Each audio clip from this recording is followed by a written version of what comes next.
Tous ceux qui enseignent le purgatoire ont une très grande responsabilité devant les âmes qui partent chaque jour dans l'éternité.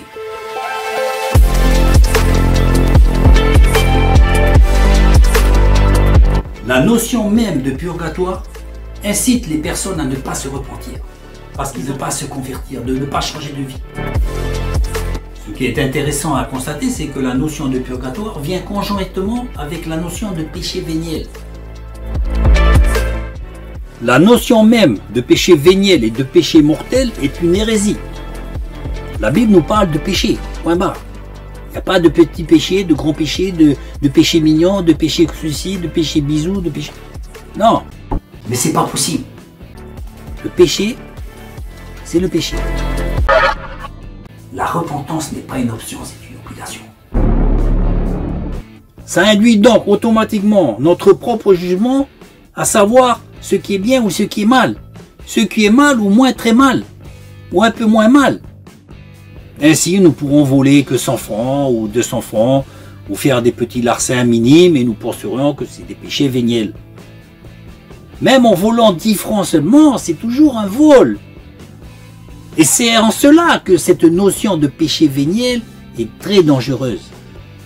Puisque ça nous permet de relativiser les méfaits, les forfaits, donc de relativiser cette notion de culpabilité. On ira tous au paradis, hein? Ou alors faire un petit tour par le purgatoire. Ben voyons. Sur les 4 livres des Maccabées, qui sont tous différents les uns comme les autres, hein, l'Église catholique n'en a retenu que 2 livres des Maccabées. Et sur ces 2 livres qu'elle a retenus, il n'existe qu'un seul verset parlant de sacrifice pour les morts. Lors d'un combat, certains Israélites sont morts. On s'est aperçu que ces guerriers portaient des idoles sur eux. Et ils sont morts. C'est peut-être pour ça que Judas, hein, un des chefs de ces combattants, a voulu faire un sacrifice. Il a fait une collecte pour donner au grand prêtre pour faire un sacrifice pour ses morts.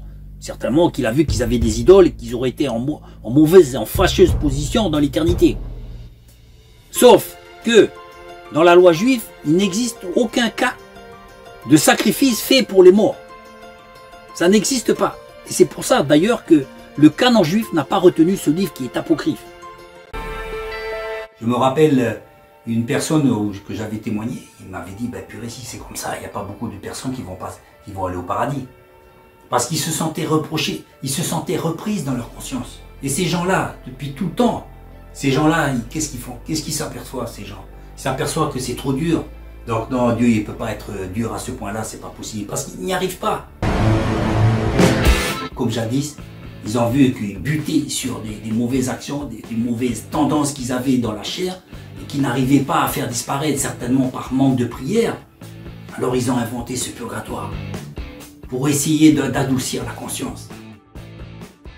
Ils n'y arrivent pas, pourquoi? Parce qu'au fond, ils ne veulent pas plier leur chair. Ils ne veulent pas. Donc ils ont inventé ce concept de péché véniel, de péché mignon, si on peut dire, pour pouvoir se justifier et dire, bon, ben, on n'y arrive pas, mais on va aller au purgatoire. Ils ont réussi à tordre les Écritures, mais ça ne se trouve pas dans les Écritures. Ils ont tordu simplement leurs pensées.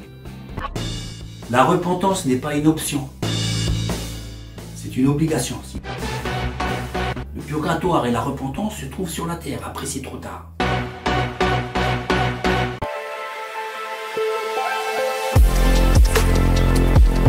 Donc ces combattants israélites ont été au combat avec leurs idoles. Ils sont morts donc avec leurs idoles. Dimanche dernier, j'étais au culte et un pasteur justement nous racontait son témoignage où, pendant des années, il allait à l'église et puis il donnait son cœur à Jésus. Et à la fin de la réunion, il sortait, il reprenait son cœur. Et la prochaine réunion, il re-rentrait, il donnait son cœur. Et pendant des années comme ça, il donnait son cœur à Jésus et après, à la sortie de l'église, il reprenait son cœur. Ça durait des années comme ça.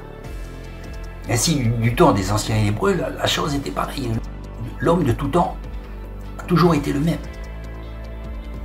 Un pied dedans, un pied dehors, j'avance, je recule, je te donne mon cœur, je le reprends.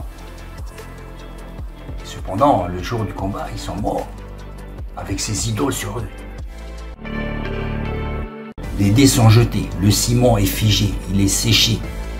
on ne pourra plus le ramollir, qui prenne une forme quelconque. La messe est dite.